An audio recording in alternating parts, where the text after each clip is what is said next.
Come on, let's get it. As one Crookshank, your one and only Move Swiftly speaker, checking in for a daily Move Swiftly thought, giving you a perspective on teamwork which you will not get anywhere else, where we do not teach you how to rise to the occasion, folks. We teach you how to fall to your level of preparation. All right, so we get into this. Normally, I'm not as much as the person that is commenting on gossipy shit, things that trickle along the gossiping lines, but there was a heated exchange, a heated debate that absolutely went nuclear on the internet between Coach JB from Last Chance U, who runs a successful show now, a show that I actually enjoy listening to, if I'm being honest with you.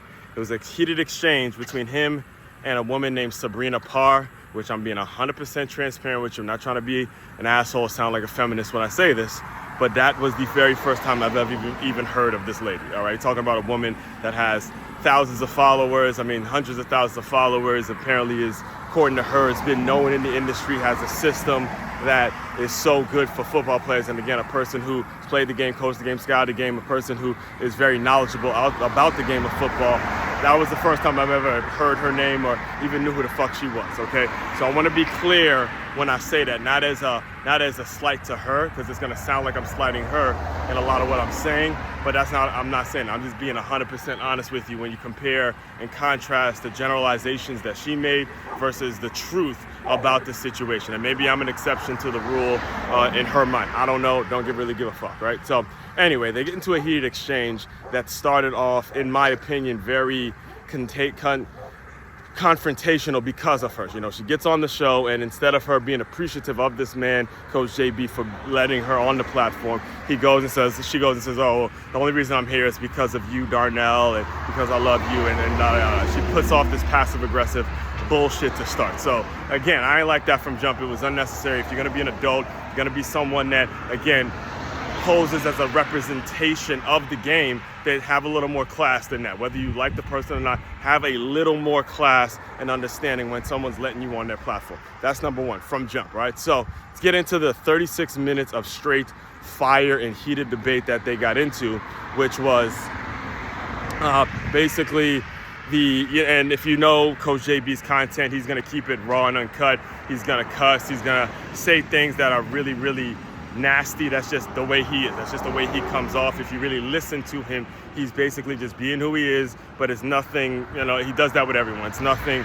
he's not attacking an individual when he actually speaks. I actually had one of his players on my show. So I've heard this from people that know him as the player coach, from the player coach relationship, right? So anyway, the exchange got really heated when he asked her what a three technique. And for those of you who don't know what a three technique in football, it's a D lineman that's kind of shaded sort of to the B gap or the A gap. It's a term that we use in D lineman, to where is he going to be a three technique? Is he going to be a nose tackle? Is he going to be someone that can line up, head up on the guard? Yada, yada, yada, right? That's basically what he was saying.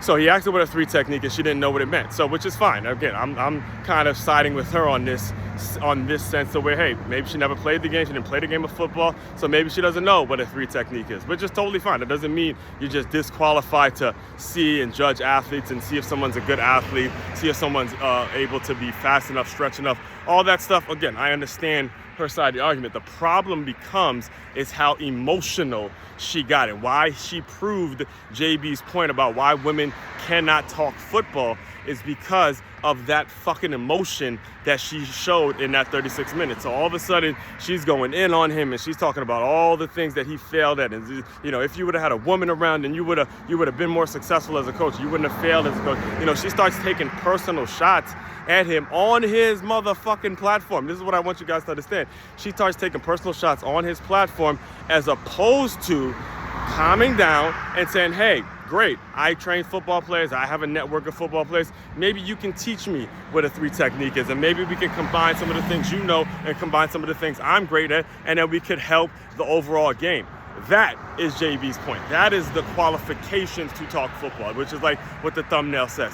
The qualifications to talk football is that you have to have first of all, you got to give a shit about the athlete, what's best for the player. It can't be about you. It can't be you saying, oh, I got this one here and I got this one there, which is what I disagree with Coach JB about in terms of him getting, or I have guys in the NFL, which is, yeah, you knew the people and you had the connections, but you don't get someone to the NFL. You don't get someone to a Division I scholarship. They played, they were good enough, they put it on the film, and they got the offer. That's how someone gets there. No coach gets them there per se. I hate when coaches do that. But on the same token, hey, at the what his point was about the fact that women can't talk football, it's not even that he's saying women per se, is that if you don't have the decency of having, first of all, some class, show and be an example for these players that you want to talk about mental health, that you're getting emotional over one argument, then you have to have an open mind enough to say, okay, maybe you could teach me what a 3 technique, and maybe it's going to make me a better coach. Maybe I can go reach out to some D linemen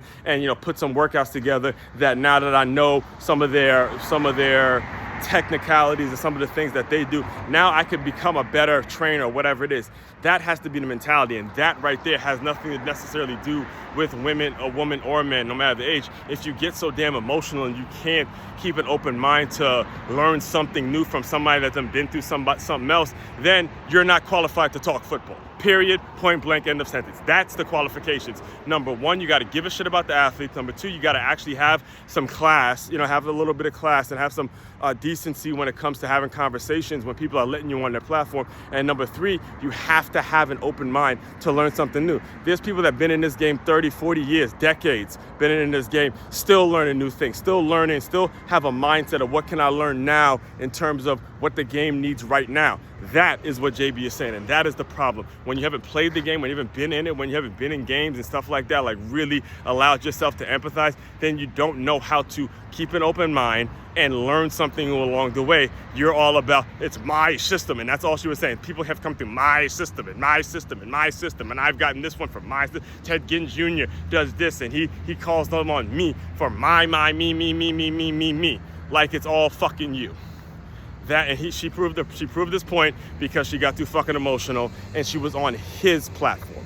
Period, point blank in this sentence. And those are the qualifications you need. It's important because you're going to see a lot of this coming up as the season is now officially here. All right. So all that being said, diving deeper into all these concepts. If it's your first time tuning in, make sure you like, comment, subscribe, share this out to anybody that needs to hear it. Main website to check out to dive deeper into all the work I do is makeyourmove.com. That's MakeYamove.com. One-stop shop for your teamwork and your self-development needs. As one, Crookshank, your one and only Move Swiftly speaker. Check it out. You guys continue to move swiftly. We will talk more soon.